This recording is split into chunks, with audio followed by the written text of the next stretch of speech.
As Pentecost people, we're going to begin with a language question to answer quietly in our heart.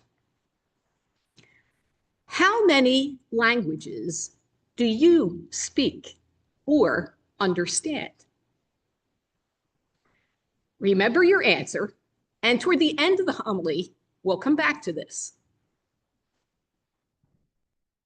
On this Feast of Pentecost, we will talk about language, which, as we know, is essential to communicating a message and expressing who we are. As we do this, I invite us to broaden our horizons beyond the usual languages, such as English, Spanish, Chinese, Arabic, Braille, sign language. Today, we will consider languages of the heart that are diverse in style, yet share a common language of love. We'll explore how the Spirit is embodied in all of them and the importance of listening carefully for the Spirit's call to action. Although there are unlimited love languages, here are 4 that offer a good taste of Pentecost in everyday moments. The first is expression, our embodiment of the Spirit in facial expressions, such as smiles, empathy, and focused listening, can offer joy and connection to those around us. It's important for us to be aware of how deeply our nonverbal expressions affect others. Expression also includes how we offer our words to one another.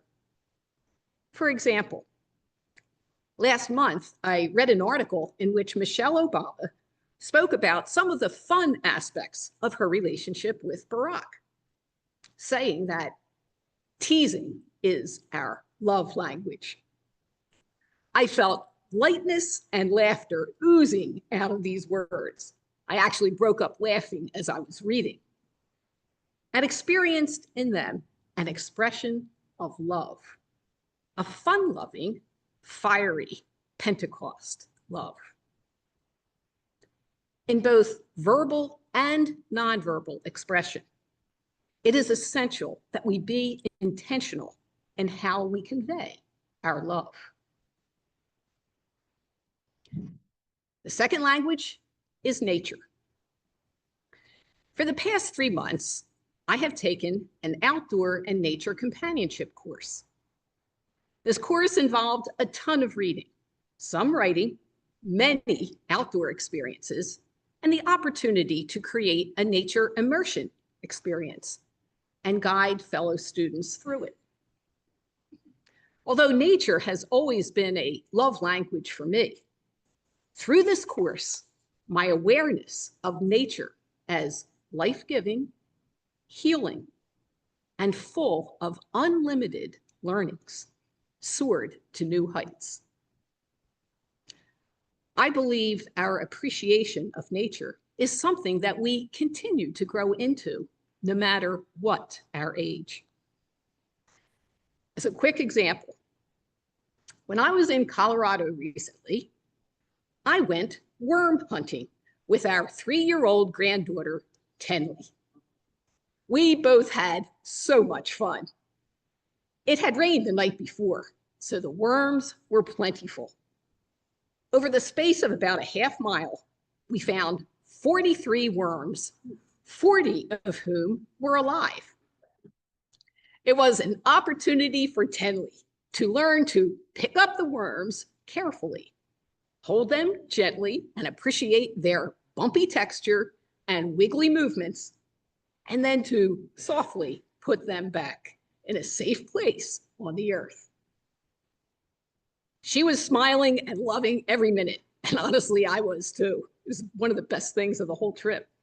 And it was a teachable moment about enjoying and respecting nature and the circle of life. The spirit of Pentecost was truly alive in this simple intimate, and playful interaction between humans and earthworms. Perhaps we can each ask ourselves, how does nature embody Pentecost love for us? A third language I want to share is music. Today, we are blessed with Pentecost music thanks to Jim Kive's generous sharing of his wonderful vocal and instrumental gifts and his skillful selection of spirit-filled songs. Thank you, Jim, for today and the many Sundays that you grace us with your music. When Jim is unable to be here, Joan Aspin graces us with her beautiful voice and prayerful presence. We are grateful to Joan and Jim for embodying love to us in song every season of the year. Music is a language that goes beyond words, is part of every culture, and can bridge differences in extraordinary ways. To illustrate this, I want to share a story about Pamela Whitman, a 1980 graduate of Springfield High School in Delaware County, Pennsylvania. Pamela Whitman is a flutist who was recently inducted into the Springfield High School Arts and Achievers Hall of Fame. In 1989, she formed the nonprofit Compassionate Heart Productions that creates quality arts productions that promote peace through intercultural understanding.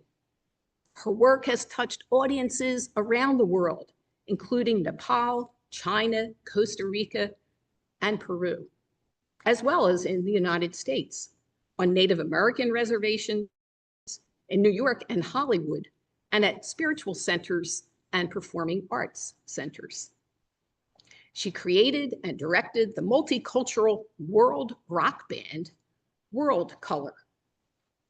For 14 years, this band united musicians from around the globe and educated audiences about world cultures.